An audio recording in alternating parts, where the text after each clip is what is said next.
Hi, everyone. Welcome to today's exclusive live chat with the incredible Carly Lee. She's not just a powerhouse vocalist, she's also a composer, producer, and multi instrumentalist known for her unforgettable live performances and raw creativity. How are you? Great, thanks. And yourself, Sid?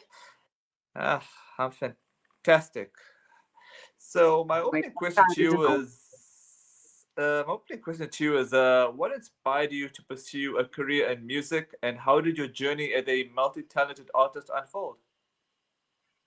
Um, I've actually been playing music since I can remember.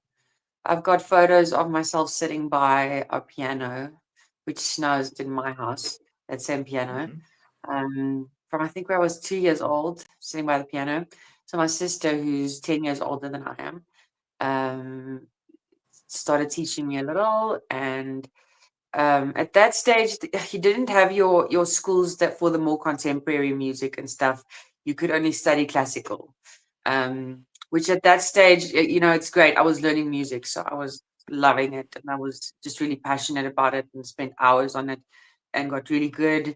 Um, and I mean, taught myself other stuff on the side, like playing guitar and whatever. Um, and at that stage, I was a bit resentful about the fact that I had to do classical music. For example, I didn't go and study a BMUS after school because I'd finished my grades in UNISA, and I was just so over classical music that I just couldn't.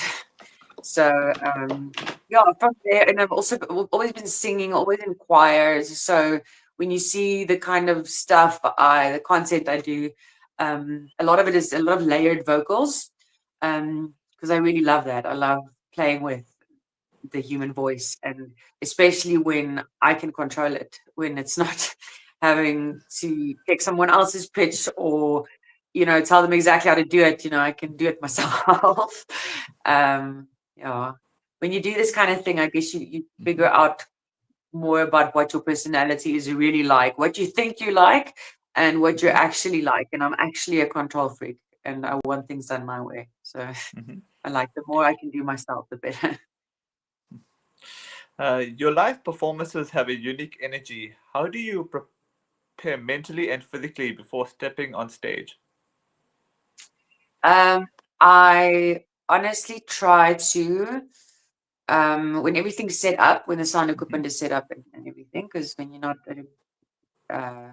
a famous artist and we're earning a bunch of money, you're doing that Hmm. stuff yourself. Luckily, I have a husband who always helps, and Hmm. a partner who plays along with me also helps and stuff. But there's this whole getting to the gig, getting dressed up, getting to the gig or whatever. So when I'm getting dressed up, I actually start getting into it. Um, I listen to some music, and also I think about I'm gonna be meeting a bunch of strangers tonight. Okay, let's say Hmm. that. And what are they doing? Why are they there? Um, what's my job towards them? Because Hmm. one could be very self conscious and think, oh, they're all watching me. I'm singing, I'm expressing myself, and all the attention is on me. Which you don't always want, because some days you're very depressed, and it's the last thing you want to do is smile and cheer up other people. But it's a Friday night. People have had a hard week. They're stressed. They're probably spending money on drinks that they don't have. Um, and they think they're just there to kind of have a drink, but um, or be with their friends. But I like getting to know the people as much as I can, so it's almost entertaining for me as well. Um, or it's entertainment in itself. And because I feel like music is a gift given to mankind, and I'm someone who can do it. It's my job to give those people a good experience, to make their Friday night, to really entertain them, to not just, someone can put on a playlist in the background and there's music. Why do you have a live music entertainer? Because it's a very powerful thing, especially when you are engaging. and you're actually looking at the people on the other side. You're not just thinking about what the show is, what they're seeing. It's not just a screen that's projecting. You start creating this energy between yourselves, and there are those gigs where it's specifically like at some of the casinos where you just in some public space and you're kind of like a prop that's just up there.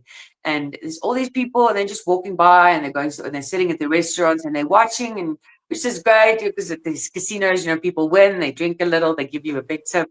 But you don't have that audience engagement and they're so far away. So to come back to your original question, I think about that. I think about the fact that what is my job tonight? What is my job with these people? This could be my one opportunity with that individual or all these individuals to connect and to give them goosebumps and to wow them and to make them laugh a little and just kind of raise the energy, because let's face it, music is one of the most powerful things when it comes to affecting people, when it comes to affecting human beings. So yeah, it's about that, and it's really just getting outside of myself and making it about them. Can you walk us through your creative process when composing new music or writing lyrics? Is there a particular ritual you follow? So I was actually, because you only asked me, I think, what was it, 2 days ago? When did you email me for this chat? I think it was 3 to 4 days ago. 2 to 3 days Anyway, ago, so I yeah. was planning, and it's been a very busy time because I've been devoting myself to making a lot of online content. So I basically spend my time in these 9 square meters, and I thought, I'm not going to clean up because I think you can get a real idea of what it's like when someone's an actual working musician or artist or whatever. Oh, nice. So it's just stuff, and there you can see it's mirror image that it's Carly V. These are songs, originals I'm currently working on. So nice. I just add on paper and stuff like that. So I've got the white screen there behind me, or that, for when I make video content. So that's why that wall is clean. That's the only reason why. It's just so I don't always have to take stuff down. So I'm surrounded by, and I constantly see what it is that I'm working on. With lyrics, it's I'm always writing. I'm always thinking of words and melodies that go along with it. I think in lyrics. So it's hard to even say what the process is, because it's just how I am. Love language. But then sometimes it'll, it goes the other way. You start, playing piano a little, most of it sounds meh or mediocre. And then one thing will stand out, one little theme or whatever. And I think, okay, there it is. And then just build on that and, write the lyrics on it. And sometimes, some of these, this one, I'm so pedantic about it. That's why I don't really have releases, is because I just don't really want to let stuff go before it's perfect. And nothing really ever is perfect, is it? So yeah. All right. You're known for wearing multiple hats: singer, producer, instrumentalist. How do you balance these roles, and how do they influence each other creatively? So I think, I said earlier that I think I'm a control freak. I think it works really well for me, because it does cross-pollinate. For example, I would never have thought of making video content if I weren't a musician, if I didn't want to get my music out there. And, and someone said to me, you know what, you just need something moving on the screen. So if something is on Instagram or on Facebook, you just need movement. So I started with that, you're just creating patterns and things on iMovie. Um, and from there, I got interested in it because I thought, okay, there's stuff you can do. Now I realized that there's a lot of stuff you can't do with it, and it takes a lot of time to get the results that you want, and you can sometimes never get the results that you want with, with certain programs. Mm-hmm. But it just kind of evolves from there. And now at the moment, I'm absolutely obsessed. So it's like I'm doing a bunch, like 6 weeks of mashups, for example. Now, you know what a mashup is? You mean like those short clips, something like So, that? yeah, there are short clips as well. Mm. But it's like if you take two songs that have Mm-hmm. some similarities in terms Mm-hmm. of the musical structure and you Mm-hmm. mix them. Mm-hmm. So I recently put on a mixture of it was Zombie by the Cranberries. Mm-hmm. Mm-hmm. Um, and what were the other two? I can't believe I was drenched in this work for weeks. Now I can't think of it. Um, but Mm-hmm. anyway, and two other songs. So you have a little Mm-hmm. piece of the one, a little bit of the other, and then it's layered Mm-hmm. over each other. So Okay. you can after the interview go check it out, just how it's mixed. But it is quite difficult finding those songs and those mashups that work. So I just committed to doing six. And so far I've uploaded two and I'm busy with the third one now. And I'm doing one a week. So I'm really pushing myself with that. Um, uh, Lost my train of thought. Just No, it's okay. All right. What are some of your biggest musical influences and how have they shaped your sound and approach to music? so when I was younger, Mm-hmm. um, I loved Alanis Morissette, especially her Jagged Little Pill album. And with my music taste, I have, like, for example, I don't have one artist that I love, that I adore, loyally, and I will, always listen to whatever they do. I like songs, individual songs. Sometimes it's by someone obscure that no one's ever heard of, but there's this one song that um it really inspires a feeling. So another band, for example, so the Alanis Morissette thing. I think what I really liked about that, I don't know how much you know about that Jagged Little Pill album, but she had been a performing, child singer from when she was, single digits, um, and Mm-hmm. she was always expected to be a certain way and to behave a certain way. And then with this album, she was 21, and I still can't believe it when I listen to her lyrical content and just how the songs are written. It says she was so young when she wrote that album. And what she said was just catharsis of a whole bunch of stuff that had happened to her. And it's just, you have these very, very angry songs, but then also very happy ones. And it's just a perfect album. And um, it actually had the session drummer used on there was Taylor Hawkins, who died recently. It was the Foo Fighters drummer. And I also love the Mm-hmm. Foo Fighters. Um, and they're also very emotionally evocative. I actually do have a favorite song. I always thought I don't have a favorite song, but my favorite song Mm-hmm. is Everlong by Foo Mm-hmm. Fighters. Do you know that one? Okay. Everlong. Yeah. No. Who was You the should singer check for it out. that It's one? like If you beautiful. don't mind. Sorry. Sorry, I can't Yes. hear you. I know you. Who Hello. was that singer for that one again? Everlong. So it's Foo Fighters. F double Oh. O Uh huh. and then space Fighters. Okay. Okay. Yes. All right. And that Yeah, I song need has to. been my favorite for like Okay. since I was 18. And it Okay. still manages to trigger, Uh huh. an emotional response. So I think anything that stems from that, anything real and authentic, um, Mm-hmm. is inspiring to me. Okay. Okay. What's been one of the most unforgettable moments of your career so far, whether on stage or in the audio? Sorry. I'm a studio. Sorry, my bad. Studio. Um, To be honest with you, during this period, these last few months, Mm-hmm. it's not, I can't say it's one moment.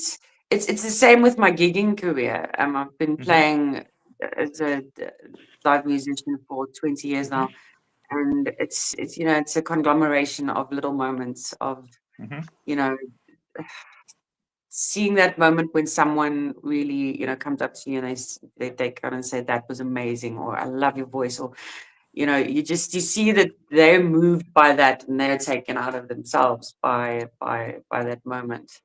Um, uh, and yeah, so at the moment with the I must say with the creating the online content, this is amazing Mm-hmm. for me. Again, it's just me spending whatever time I have when I'm not rehearsing for live gigs, Mm. or looking after my child.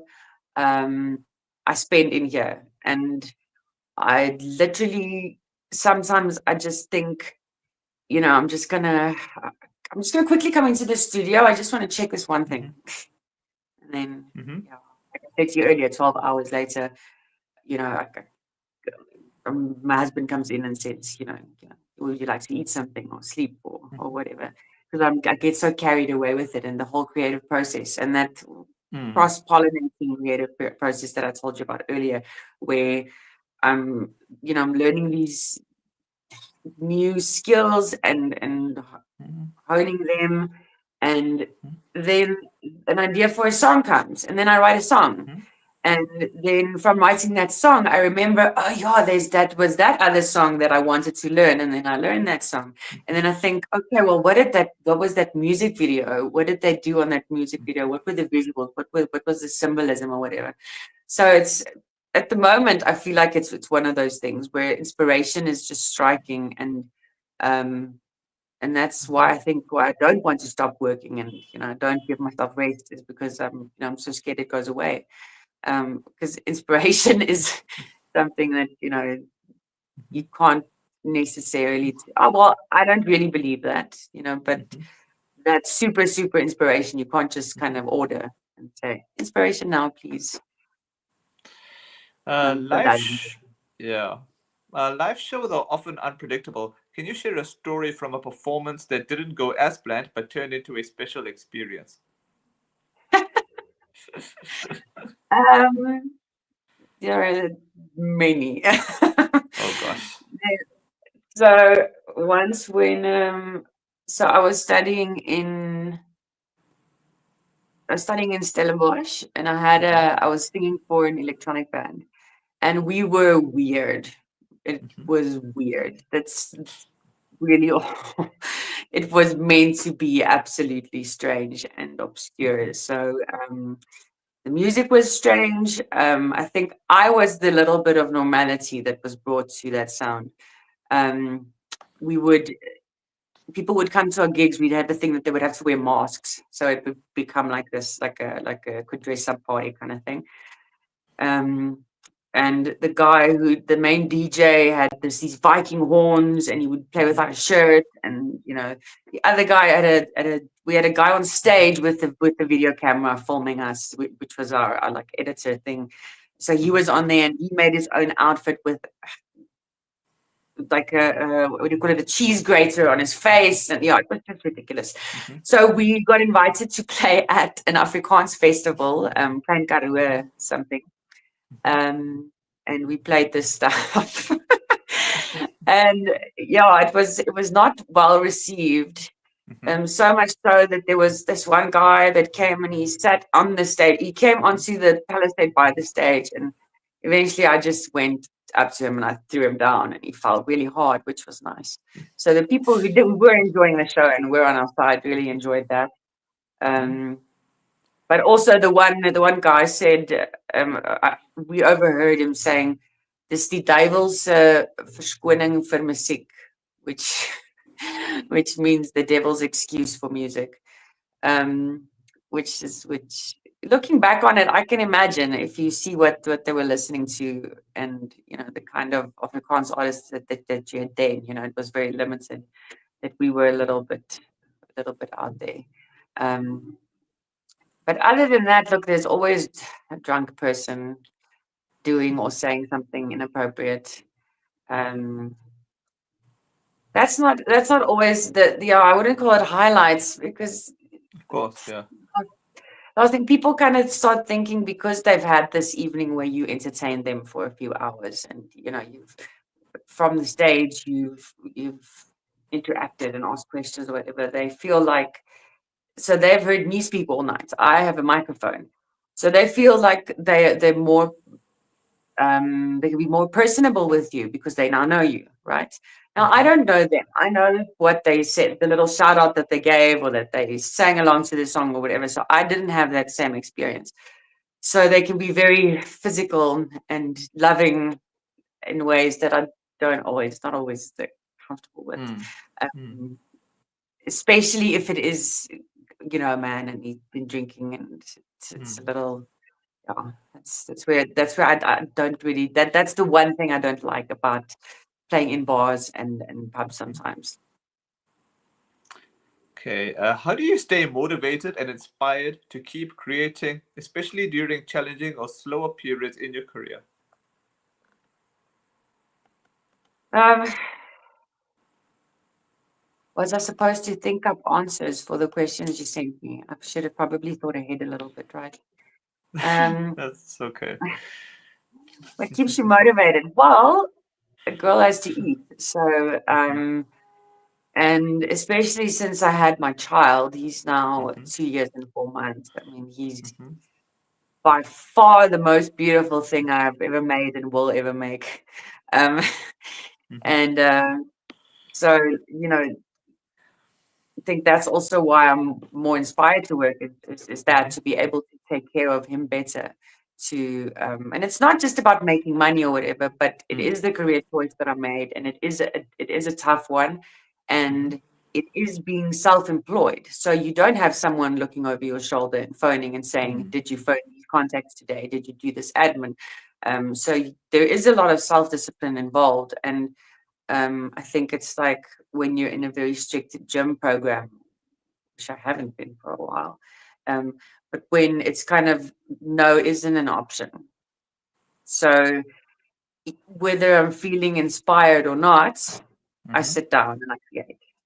And so what if it gets thrown away? Or it's never used or whatever. The thing is, it's like any skill, you keep practicing it. You practice doing it. It's like with doing live gigs when your animal just died or whatever. You go into that. I've done it so much that Mm-hmm. my brain has those neural pathways all ready to go when the mood doesn't necessarily strike. Mm-hmm. Okay, what's coming up next for you? Can you give us any sneak peeks into upcoming projects, collaborations, or live shows? So like I said, in terms of releases with originals, Mm-hmm. really soon. So I've got a duo as well that I'm Mm-hmm. focusing a lot of my energy on, and we're writing together. So we're hoping to within the next year to release at least a single. Um, but I also keep writing on my own to Mm-hmm. still have that outlet where just I'm the only one deciding, Mm-hmm. what it sounds like and what direction it goes in.